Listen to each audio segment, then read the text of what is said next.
So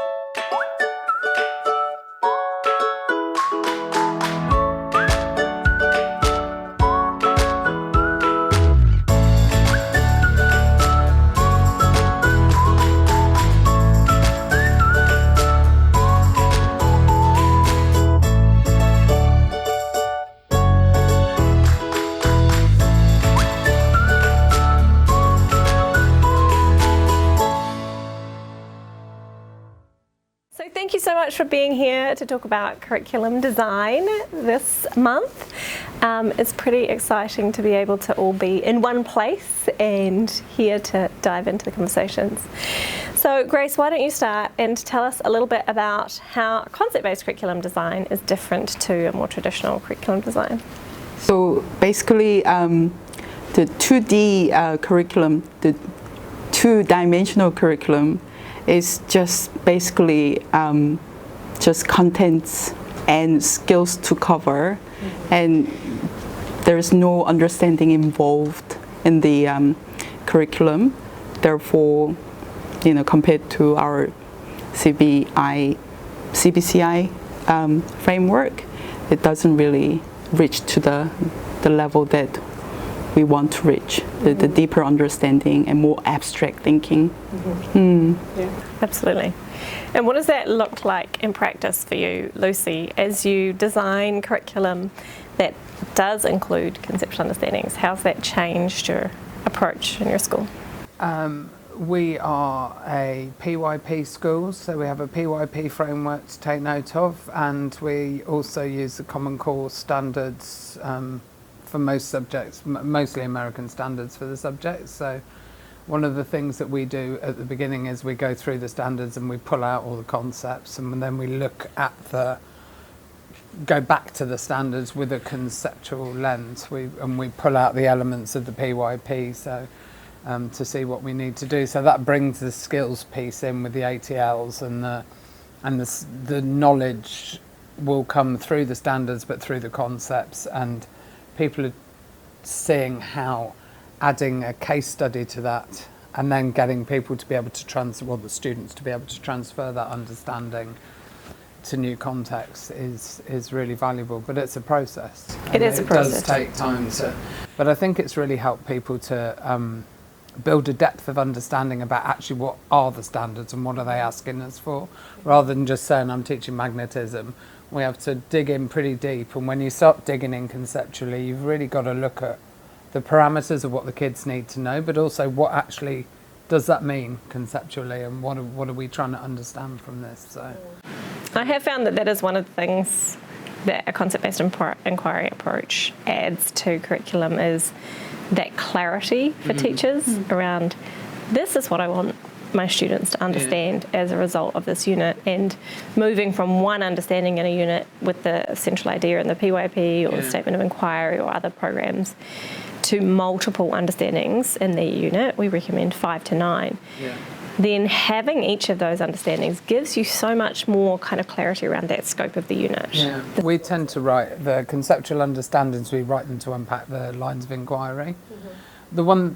People want to be able to go into a planning session and it's the beginning of a unit, so we've got a retreat, so we've got 3 hours, so they want to come out with a unit at the end of it.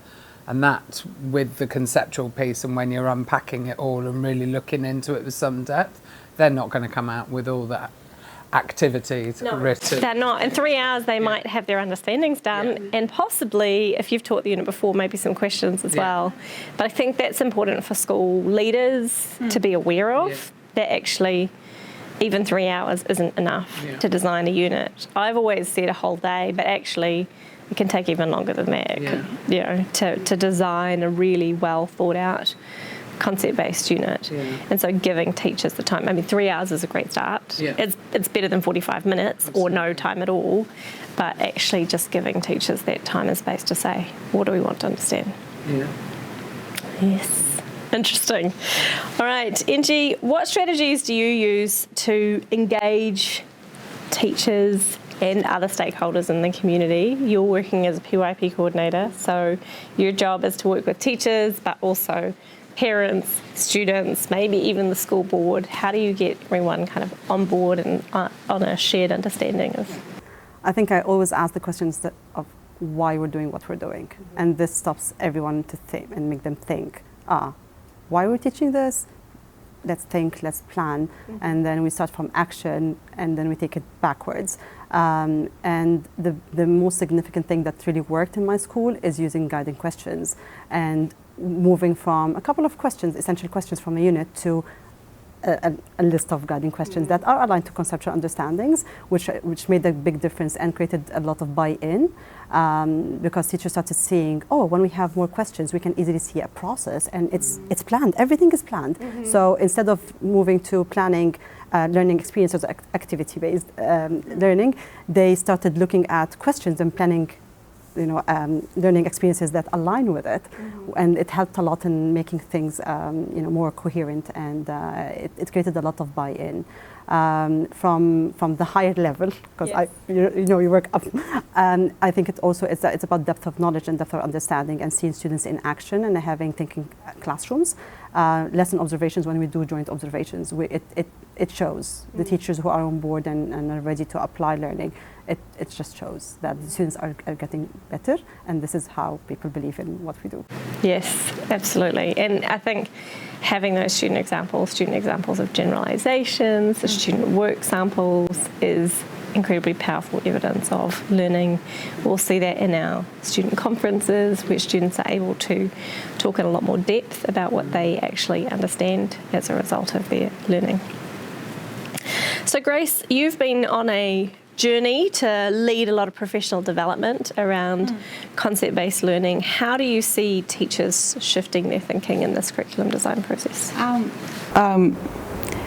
Because although the Korean teachers are definitely one of the elite groups in the country, they were kind of encouraged to use textbooks mainly, and also their intelligence was a lot utilized for social reform rather than pedagogical reform. So the energy was actually spent a lot on the other side, and now it's time to really open eyes to teacher agency. So I say deliberately no to short lectures, and yes to more long-term, like series of sessions or 2-day or 3-day workshops, for them to see how important to develop the teacher competencies, the skills to actually plan. And while they're doing it, they're actually finding themselves training their thinking skills and identifying what's really important to teach. So it's just not one aspect. In so many aspects, they're opening eyes to the actual pedagogical world they've been hungered for, but they couldn't really get opportunities, for inquiring and planning. So it has been a great journey. And it's just the beginning. It's the beginning of a great journey. Yeah. I've been refining a lot of strategies every year. Great. Fantastic. And it's lovely to have that longer term commitment with schools. Yeah. And I have always these key people I stay in contact with. So the high teacher turnover or rotation, because they're all public school teachers, right? They have to rotate every 4-5 years. Interesting. So I need to make sure I know and talk to those key people, the leadership people or the coordinators or superintendent in offices, to make sure they understand the whole long-term picture.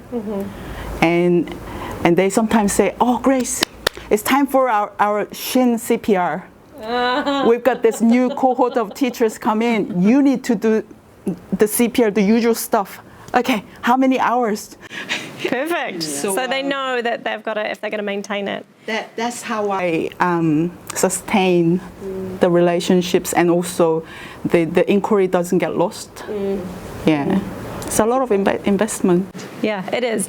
But I think, just in that we want to invest in student learning, we need to be investing in our teachers' learning and continuing to refine their practice. And any pedagogical change isn't going to happen overnight.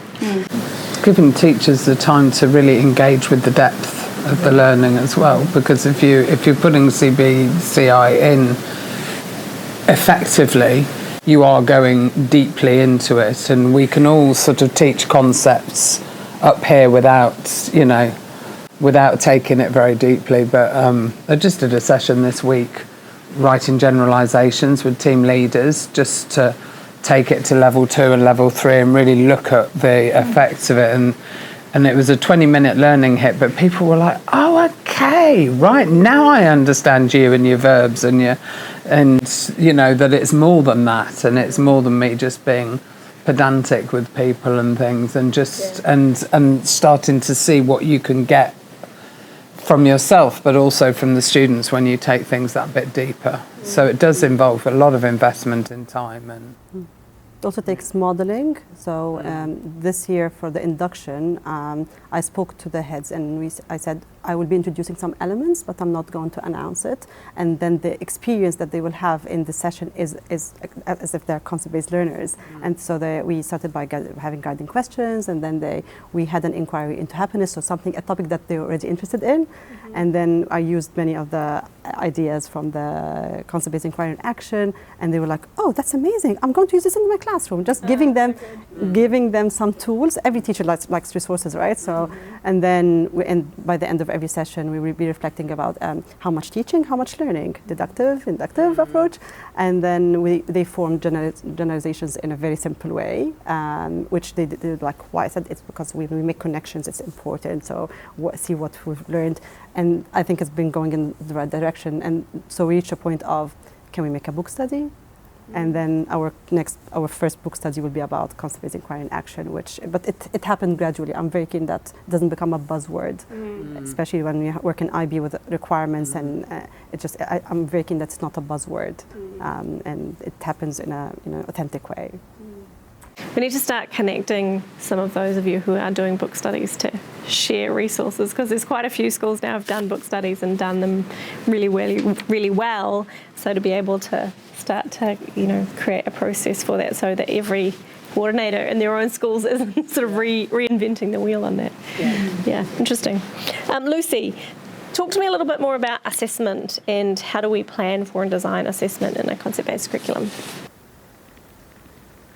I think it goes back to what we were saying before, the clarity of what we want the kids to understand and being clear about that. So we're doing as we're unpacking the curriculum and we're pulling out the concepts and we're putting them on hexagons and putting them together and seeing how they connect to each other and having those conversations about them, helps us to, I think it helps teachers to get a clearer idea of where we want to go with the learning. And then the steps along the way. And I think if we build the learning around those understandings, we are looking at learning engagements and not just an activity that we did last year because it's good, but we're actually thinking about what is the thinking routine they might do here to unpack this, or, like developing the thinking classrooms. And that's giving us natural ways to assess understanding all the way along. We were just talking before about assessment, and I think most engagements in a classroom should have an assessment opportunity. Yes. Because if students' learning understanding is not growing in some way, then it becomes busy work. So what is it that we're designing to really help students to get to the different points?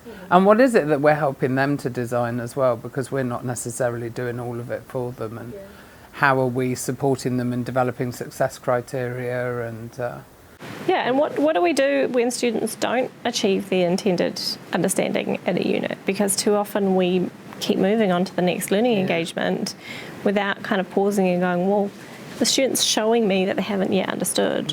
What would we need to do to support that further? Or can I work with a small group? Or was it the whole class that missed the understanding? And in that case, why? Was it the case studies? Was it our questions? What do we need to do to still support them in getting to their understanding? So as a PLC school, we set up research questions every week. So what are the kids showing us about their understanding about bodies and systems, for example, and we set up the provocations, and then we bring the data to the next meeting, and we're talking about it and sharing what are we seeing here. Okay, well, this group of kids are flying, this group of kids need a bit more support. And we also use solo taxonomies, which builds up the thinking and builds up the understanding to the transfer point. So where are the kids finding themselves? And hopefully the students then start to be able to put themselves on the solos as well and say where they are and what their next steps need to be. I can do this, but I can't understand this yet. What do I need to be able to do to get there? So, yeah, that self-assessment component is so important. Absolutely. All right, well, thank you so much for coming along, for joining me for this session. It's always great to be able to connect with all of you in person. Thank you. Thank you.